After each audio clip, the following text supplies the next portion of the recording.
Professor Manoj Jha. शुक्रिया madam, शुक्रिया आपके वहाँ होने के लिए भी। बस मैं आपके माध्यम से ये कहना चाहूँगा कि इतिहास में, संसदीय लोकतंत्र के इतिहास में ऐसे क्षण आते हैं जब ये कहना मुश्किल हो जाता है, जो मीडिया के लोग पूछते हैं बाहर, आइज और नोज। ये मसला यस और नो का नहीं है माननीय सभापति जी, ये मसला हमारे देश की तारीख से जुड़ा हुआ है। ये मसला इस बात से जुड़ा हुआ है जो प्रधानमंत्री जी ने अभी बीते दिनों सेंट्रल हॉल में कहा था, कैनवस बड़ा होगा, आकृति बड़ी होगी। बड़ा कैनवस है लेकिन आकृति छोटी गढ़ी जा रही है और ये इतिहास स्मरण करेगा, ये मैं आपके माध्यम से कहना चाहता हूं। अब नारी शक्ति वंदन अधिनियम, मुझे तो समझ में नहीं आया कि ये लेजिस्लेशन है या किसी तरह का धार्मिक ग्रंथ की एक उसका शीर्षक है, क्योंकि बचपन से पढ़ता आया इस देश में। जब आपकी सरकार, बीजेपी की सरकार नहीं थी, जत्र नार्यस्तु पूज्यन्ते रमन्ते तत्र देवता, पता नहीं देवता रमन करते हैं कि नहीं, लेकिन हमने इस श्लोक के बावजूद महिलाओं का मोलेस्टेशन देखा, घरेलू हिंसा देखी, सबसे ज्यादा रेप परिवार नाम की संस्था में देखा, जिसका आंकड़ा खुद सरकार देती है। तो मुझको लगता है ये जो विरोधाभासी चरित्र है हमारे देश का, इस विरोधाभासी चरित्र पर भी बात होनी चाहिए। आज काफी सारी महिलाएं हैं, पत्रकार भी इस दर्शक दीर्घा में, इनको भी ये कहना चाहता हूं कि हमारे कुछ सरोकार हैं। इस देश में ऐसा नहीं चल सकता कि एक तरफ ये श्लोक पढ़ा जाए और दूसरी तरफ हम उस जुबान को छोड़ दें जो संविधान से आती है। मैडम, संविधान राइट्स की बात करता है, अधिकार की। हमारी वोकैबुलरी को क्या होता जा रहा है? अधिकार दया की श्रेणी में नहीं आएगा, लेकिन पूरा का पूरा जो टेक्सचर देखता हूं वो दया की श्रेणी में बात होती है। अधिकारों की बात कभी दया से नहीं होगी। माननीय deputy chairman ma'am, chairperson ma'am, sorry, as per the delimitation commission 2008 हमारे पास जो सीट्स हैं 412 जनरल सीट्स, 84 एससीज, 47 एसटीज। अब हम क्या कर रहे हैं इस बिल के माध्यम से, 84 और 47 के अंदर 1/3 कर रहे हैं। क्या यह अन्याय नहीं है? एग्जिस्टिंग सीट्स में नहीं, जो 33% आ रहा है उसके अंदर, जिसका आंकड़ा अभी के हिसाब से 136 सीट बैठता है, उसमें एससी, एसटी और ओबीसी की व्यवस्था हो। क्योंकि देखिए, मैं आपके माध्यम से कहूं, हर महिला को बहुत मुश्किल से आगे बढ़ना पड़ता है, ये आप भी जानती है। और खास करके पिछड़े वर्गों की महिलाएं, अनुसूचित जाति जनजाति की महिलाएं, उनका डिप्रिवेशन और वल्नरेबिलिटी बाकियों से ज्यादा होती है। हैंड होल्डिंग करने के लिए कोई नहीं होता है, हैंड होल्डिंग करने के लिए कोई नहीं होता। अगर आप पहुंची तो बिना हैंड होल्डिंग के, लेकिन उन पिछड़ी जाति की महिलाओं का क्या, जिनके हैंड होल्डिंग के लिए ना हमारे धर्म ग्रंथों में कोई व्यवस्था है और ना आज की समकालीन बातचीत में कोई व्यवस्था है।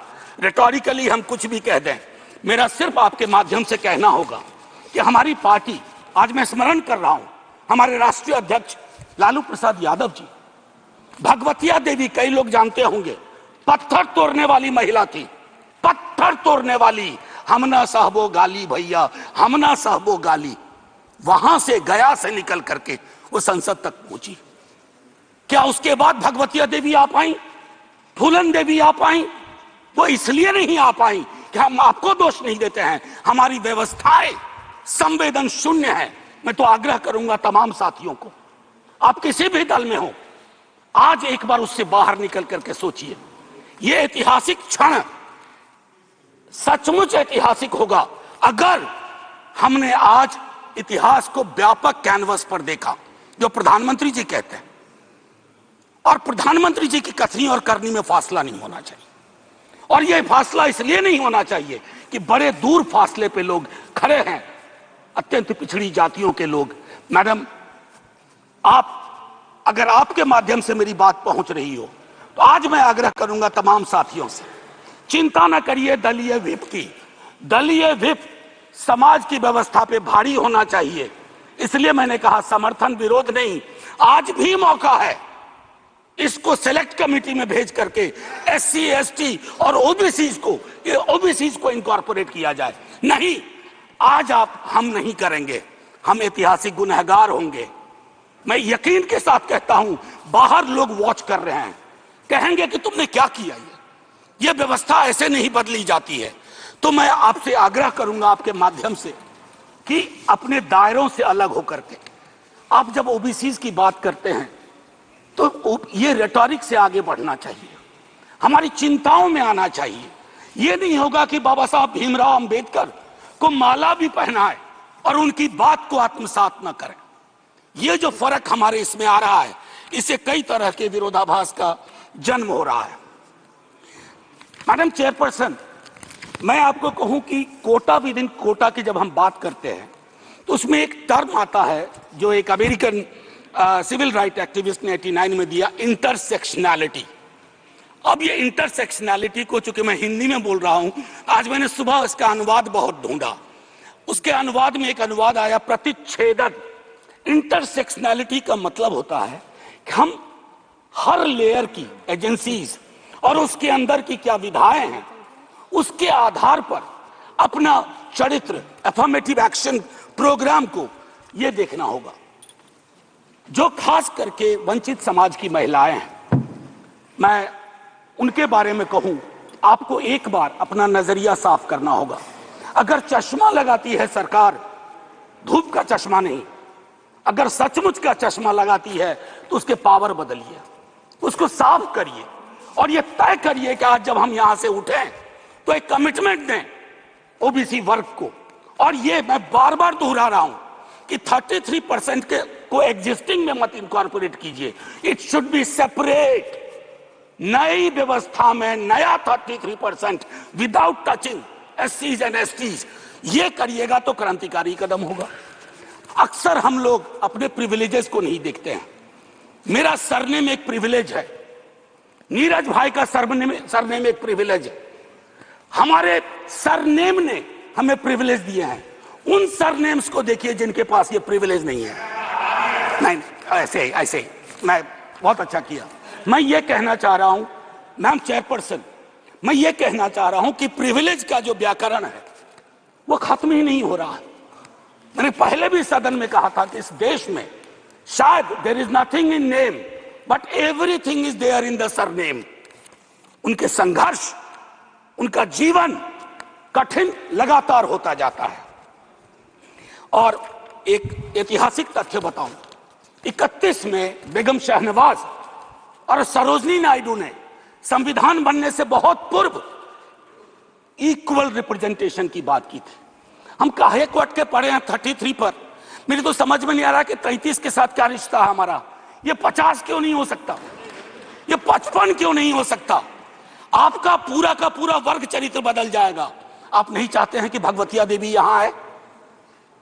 हमेशा एक खास सरनेम, मैं तो बार बार कह रहा हूं कि जो अलग अलग में भी हैं, अगर वो पहुंचे हैं यहां तक अपने संघर्ष से, तो उनको आज ये आवश्यकता है, उनको ये भरोसा दिलाया जाए कि ऐसी कोई चीज आगे नहीं होगी, सबके लिए खुलेगा। आपकी ये जो नई पार्लियामेंट है हमारी, ये रंगीन ज्यादा होगी। इंद्रधनुष में कई रंग होते हैं। हम ये कौन सा बिल ला रहे हैं जिसमें ब्लैक एंड व्हाइट के बाद शेड्स ऑफ ग्रे भी नहीं है? अगर हमारा उद्देश्य डिपेंडिंग ऑफ डेमोक्रेसी है तो कदम उस दिशा में बढ़ाने होंगे। मैंने पहले भी कहा था कि 2010 में हमारा रिप्रेजेंटेशन देखिए, उसमें हमने SC, ST, OBC and minorities की बात की थी। और हम इसलिए नहीं कर रहे हैं, हम चाहते हैं कि वर्ग चरित्र बदले। संसद सचमुच में प्रतिनिधित्व की संस्था बने जिसमें सबके आकार हों, सबकी शक्लें हों। ये ना हो कि एक प्रभुत्व वर्ग का उस पर हमेशा उस पर छाप रहे। अब मैं कहूं कि अभी जातिगत जनगणना कल शाम के बाद, मैम चेयरपर्सन, अब मैं आपका अटेंशन चाहता हूं। कल शाम के बाद इस देश में लोकसभा में बिल पास हुआ, उससे ज्यादा इस बात की चर्चा हो रही है ओबीसी के साथ नाइंसाफी हुई है। इस बात की चर्चा हो रही है कि जातिगत जनगणना पर क्यों ब्लॉक किया जा रहा है। और मैं ये कह रहा हूं, हमारे सीएम नीतीश जी और तेजस्वी जी डिप्टी सीएम, उन्होंने जातिगत सर्वेक्षण कराया। 28 अगस्त को मेरे पास दोनों एफिडेविट है। पहली एफिडेविट कौन लेके गए? सरकार। तुषार मेहता खड़े होते हैं, सॉलिसिटर जनरल, ये कहते हैं कि state government can not do any activity like census और एक्टिविटी अकिन टू सेंसस। लेकिन शाम तक जब अप्रोर होता है, दूसरी एफिडेविट आती है, कहती है गलती से वो पैराग्राफ लग गया था। सरकारें ऐसी गलतियां नहीं करती हैं, ये मानस करवाता है, ये प्रेजुडिस माइंड करवाता है। मैम चेयरपर्सन, बस ज्यादा नहीं लूंगा। मैंने कई संशोधन दिए हैं मैडम चेयरपर्सन, मैंने कई संशोधन दिए हैं। उन संशोधनों पर भी सरकार विचार करे। हाथ जोड़ के कहता हूं, आपका कुछ भी नहीं बिगड़ेगा। हृदय विशाल रखना चाहिए। छोटे मन से, आप ही के बड़े नेता कह गए थे, छोटे मन से कोई बड़ा नहीं होता। कैनवास पे बड़ी लकीर खींचिए। और मैं आखिरी में एक बात कह के खत्म करूंगा कि गले मिलकर गला दबाने की कोशिश ना हो। मैम चेयरपर्सन, 1 मिनट, एक कविता लेके आया था, उसके पहले गले मिलकर गला ना दबाइए, और ये कविता पढ़ के खत्म करूंगा और जय हिंद बोल दूंगा। ये ओम प्रकाश वाल्मीकि जी का है। इसमें जो प्रतीक हैं वो किसी जाति विशेष के लिए नहीं है, क्योंकि हम सब के अंदर एक ठाकुर है जो न्यायालयों में बैठा हुआ है, विश्वविद्यालयों में बैठा हुआ है, संसद की दहलीज को वो चेक करता है। तो कविता कुछ यूं है। चूल्हा मिट्टी का, मिट्टी तालाब की, तालाब ठाकुर का, भूख रोटी की, रोटी बाजरे की, बाजार खेत का, खेत ठाकुर का, बैल ठाकुर का, हल ठाकुर का, हल की मूठ पर हथेली अपनी, फसल ठाकुर की, कुआं ठाकुर का, पानी ठाकुर का, खेत खलिहान ठाकुर के, गली मोहल्ले ठाकुर के, फिर अपना क्या, गांव, देश, शहर। और मैं फिर से क्लैरिफाई करता हूं, वो ठाकुर मैं भी हूं, वो ठाकुर संसद में है, वो ठाकुर विश्वविद्यालयों में है, वो ठाकुर विधायिका को कंट्रोल करता है। इस ठाकुर को मारो जो हमारे अंदर है। जय हिंद मैम, जय हिंद।